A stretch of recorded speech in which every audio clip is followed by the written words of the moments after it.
নমস্কার, আপনারা শুনছেন উত্তরে কণ্ঠ থেকে আমি প্রভাত বসাক, তুফানগঞ্জ, কোচবিহার। আপনারা যারা প্রতিদিন আমার প্রতিবেদনগুলি দেখেন তাদের সকলের প্রতি প্রীতি ও শুভেচ্ছা রইল। আশা করি ভালো আছেন। দয়া করে চ্যানেলটিকে লাইক, শেয়ার, কমেন্ট ও সাবস্ক্রাইব করে পাশে থাকুন। বড় বড় লোক, বড় বড় মাথা, তাদের কথা শুনলে বিষায় মাথা। এই মুহূর্তে সবচেয়ে বড় প্রশ্ন, বিজেপি এখনও 19টি কেন্দ্রে প্রার্থীর নাম ঘোষণা করতে পারেনি। তার মধ্যে আমাদের নাটাবাড়ি কেন্দ্রও পড়ে। কোচবিহার জেলায় 2টি আসন নাটাবাড়ি ও সিতাই কেন্দ্রে প্রার্থীর নাম ঘোষণা হয়নি। আজ থেকে নমিনেশন পর্ব শুরু হয়ে গেছে।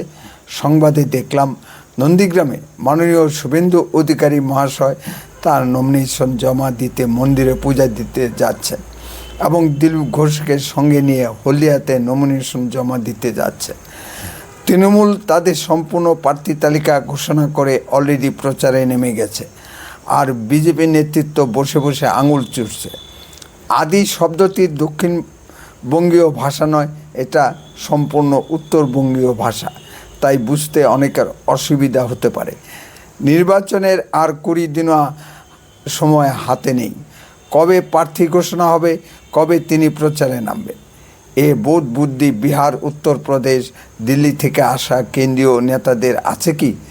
এই জন্যই তৃণমূল বলে বিজেপি কেন্দ্রীয় নেতৃত্ব বাঙালি মানসিকতাকে বুঝতে পারে না।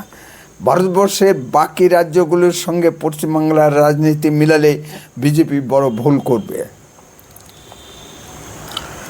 বাঙালি একটা দোআঁশলা জাত, এদের মানসিকতা বোঝা বড় দায়। কেন্দ্রীয় নেতারা বারবার বলেন যে গত দু বছর আগে থেকেই বিভিন্ন সার্ভে টিম নেমে গেছে প্রার্থী চয়ন করতে। মাননীয় অমিত শাহের 2টো টিম নাকি কাজ করছে। এত সার্ভে টিম কাজ করার পরেও বিজেপি চূড়ান্ত প্রার্থী তালিকা প্রকাশ করতে পারে না। এ তো একটা লজ্জার বিষয়। তাহলে বোঝাই যায় এই সার্ভে টিমগুলো কী কাজ করছে। সব বুজরুকি ব্যাপার।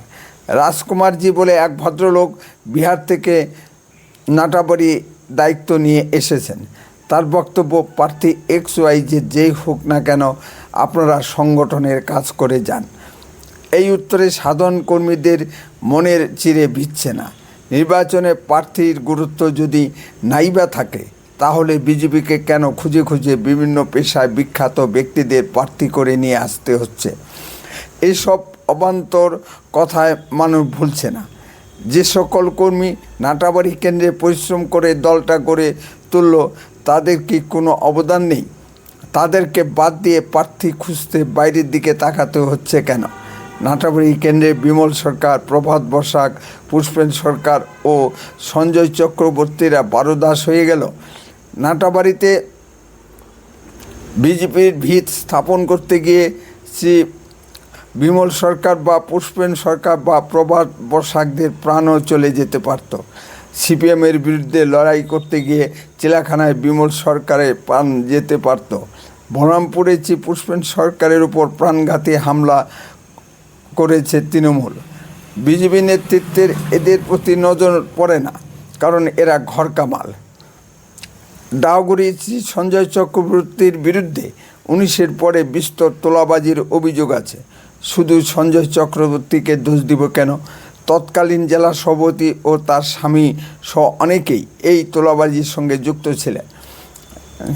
যাকে দেখিনি সে কত বড় সুন্দরী, যার হাতে খাইনি সে কত বড় রাঁধুনি।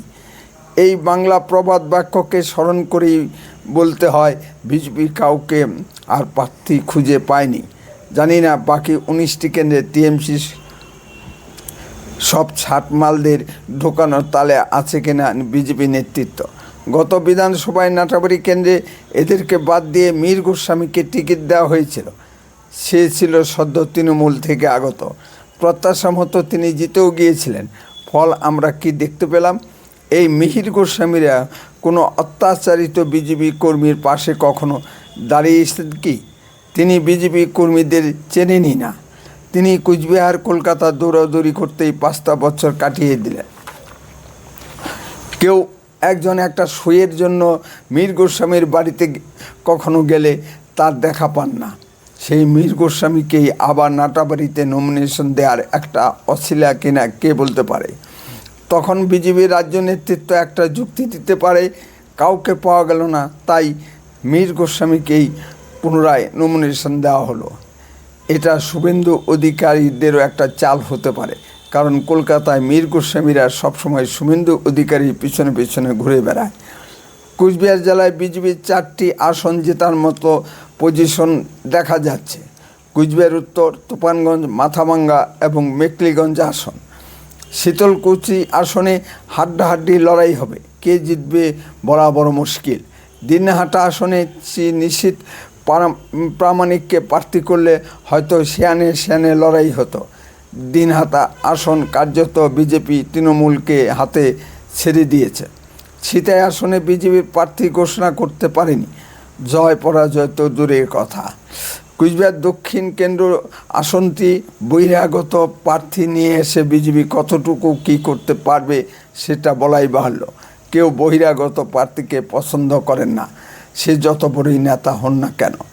কুচবিহার দক্ষিণ কেন্দ্রের ভিতরে অবস্থিত সুটকাবাড়ি, পুটিমারি, ফুলেশ্বরীতে বিজেপি কতটুকু হিন্দু ভোটে দাঁত ফুটাতে পারবে তার উপর জয় পরাজয় নির্ভর করছে। তার উপর বিজেপির প্রার্থী রথিন বোস বহিরাগত, এই একটি প্রশ্নেই তৃণমূল বিজেপিকে কাজ করে দিবে।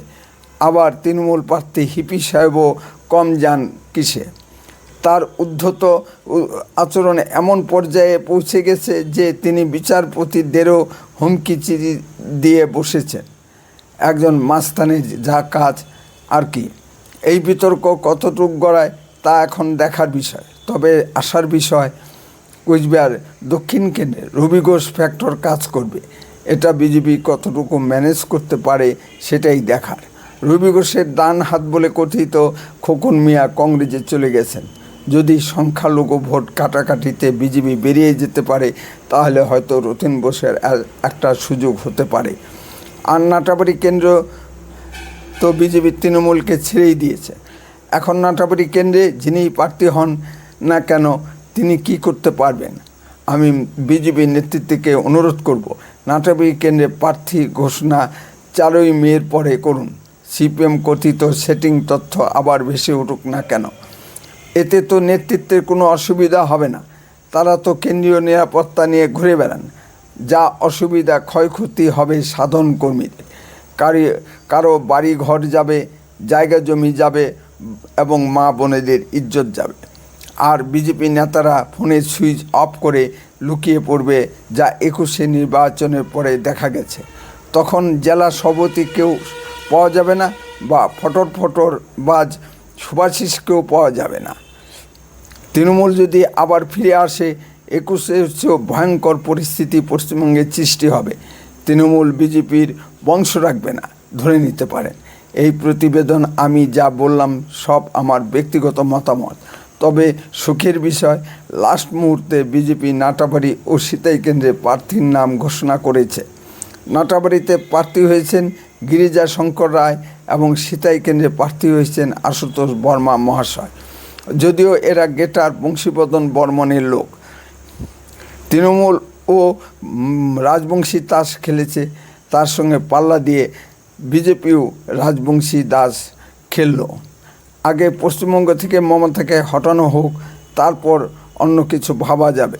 26-এ বিজেপি যদি পশ্চিমবঙ্গ জিততে না পারে তাহলে পশ্চিমবঙ্গে হিন্দুদের অস্তিত্ব থাকবে না।